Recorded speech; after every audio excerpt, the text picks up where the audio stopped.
In this tutorial, we're going to begin the very important conversation of screen direction and spatial continuity, concepts that we introduced in the previous course on cinematography.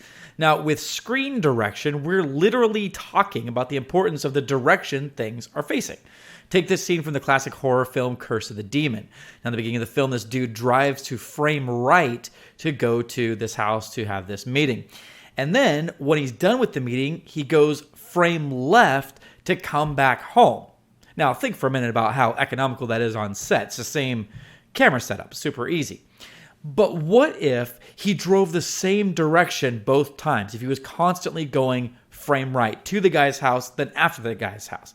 It would seem like the first guy's house was just like the stop on the way to meet with other people, not like he's going back home.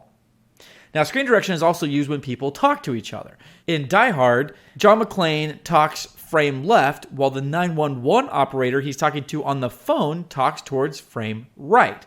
Now, when it cuts back to Bruce Willis, he spins around, but he still talks to frame left. Now, think about this for a second. Wherever you are watching this, spin around and face towards your right, and then spin back around again and face right again. I mean, that totally feels unnatural, at least to me it does, to do that. But it's important for screen direction.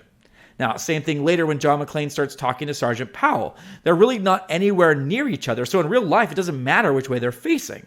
But to make this easier to process for the audience, we film this like we're filming a dialogue scene.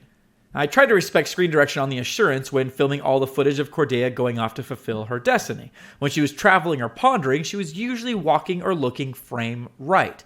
This added not only consistency with screen direction, but it also made it feel like she was going a really long way. Now, if we, just for the sake of argument, we flip every other shot, it kind of feels like she's just kind of backtracking and wandering. Like she's not going on a huge journey, she's just kind of meandering around. Now, screen direction really is a job for the cinematographer, but as the editor, it's also important for you to understand these rules. And again, this is the beginning of a much bigger conversation about spatial continuity, a concept that we really introduced and went through in the previous course on cinematography. We'll dig more deeply into this idea and talk more about why this is important in the next few movies.